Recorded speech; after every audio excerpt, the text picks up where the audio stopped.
Hi drummers, Liz Broscoe here, also known as Drumchik. This is video number 2 in a sequence I am creating for you on how to play the West African djembe. If you have not seen video 1, please stop this video, go back and check that out. I think it's really important in the sequence. So today's lesson is on technique. There are 3 main sounds on the djembe: the bass, the tone, and the slap. I'll be showing you that today on the djembe. We will refer to the board a little bit later on with a couple of exercises I've written out for you. So right now we're going to flip to the overhead camera so that you can see my hands more clearly. So very important is how we hold the drum. We need to tilt it a little bit away from us, going in this direction. As you can see, this is about where my hands are going to be located for the tone and slap position. But we're going to start with the bass. So what I do is basically visualize cutting the drum in half, and my right bass is on the right side and my left is on the left side. You want to come from above. The weight of your forearm adds to the sound and gives you more power. Where you're striking on the drum is about this far into the drum. What you don't want to do is bang that part of your heel on this back wood edge. So you're at about this position. Every drum diameter is a little bit different in its size, and your hand sizes are different, so you're just kind of ballparking where you're going to fit comfortably on the drum that you are playing. So I'm going to come from above, as I said, use the weight of your forearm. Mostly I'm getting the sound of the bass in the palm of my hand. I will feel it on my fingertips a little bit. I have a nice firm wrist.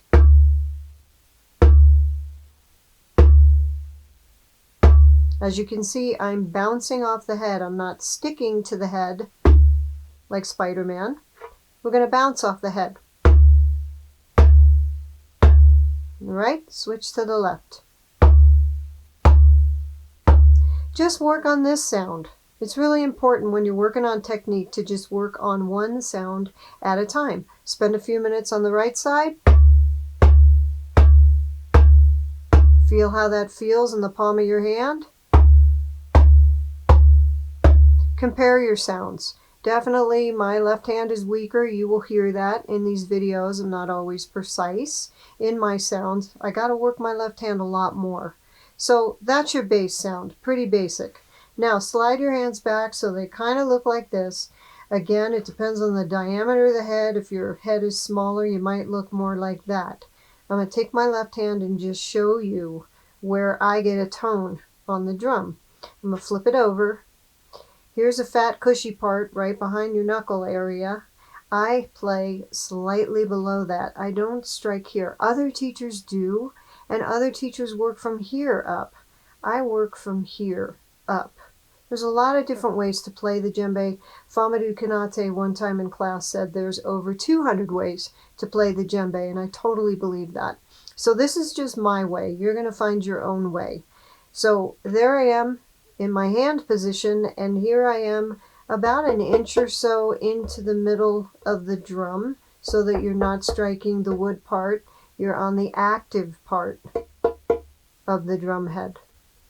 As you can see, hopefully, first of all, we've got a lot of space right here so that I am able to drop my wrist just a little bit lower than my knuckles, which gives me a cupped position, if you can see that. So I'm not flat in the wrist. I've got a slight drop. My thumb is just getting out of the way so that I don't bang it on the wood edge. And I keep a firm wrist with intention. Not tension, but just with the intention of keeping that firm wrist. And also my fingers are closed for getting a slap. And then again, I come from above. Use the weight of your forearm to assist you in the sound. There's a better tone. Right there is a nice tone sound. Took me a few times to get that, but now I'm going to go from bass to tone. Back up to bass to tone. Get super familiar with this movement. Okay, now from tone to slap, I don't change that much. There is more movement in my wrist. My fingers open up and I relax a lot more. And the difference becomes a melodic distinction between tone and slap. So I'm going to relax a lot more. Sometimes I talk about actually pulling your hand up as if you're a puppet in a string position. So here's my slap. Here's tone.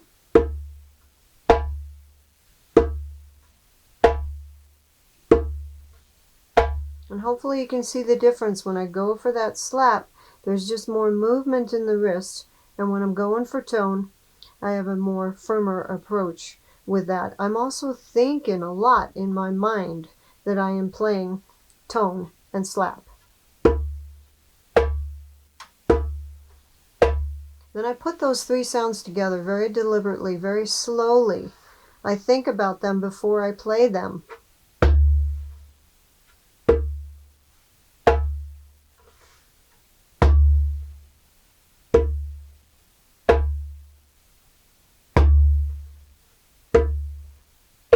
And of course, everything I'm doing on my right, you want to do with your left. So you cannot spend too much time working on your sounds.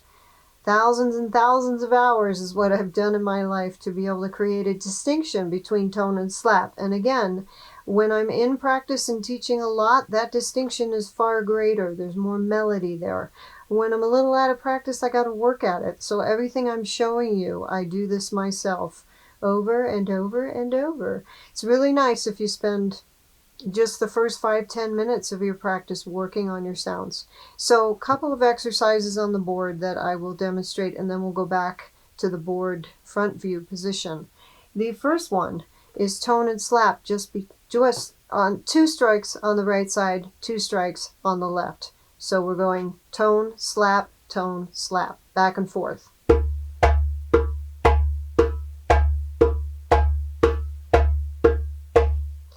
If you would like to have a little bit more fun with this after you get it going, is to put a little swing to it. Tone, slap, tone, slap, tone, slap, tone, slap.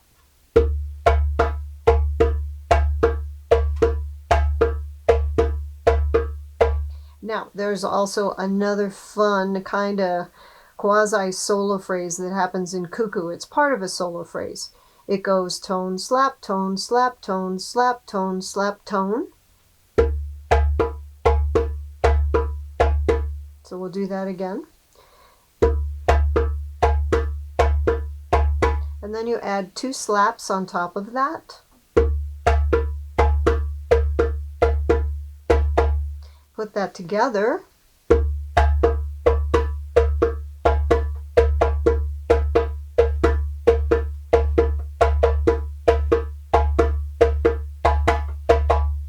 Just a really fun way to practice your distinction between your tone and your slap.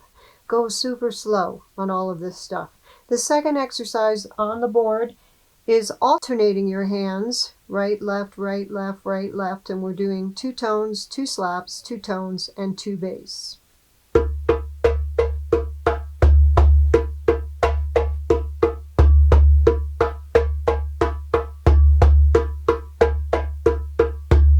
You can put a swing to that as well.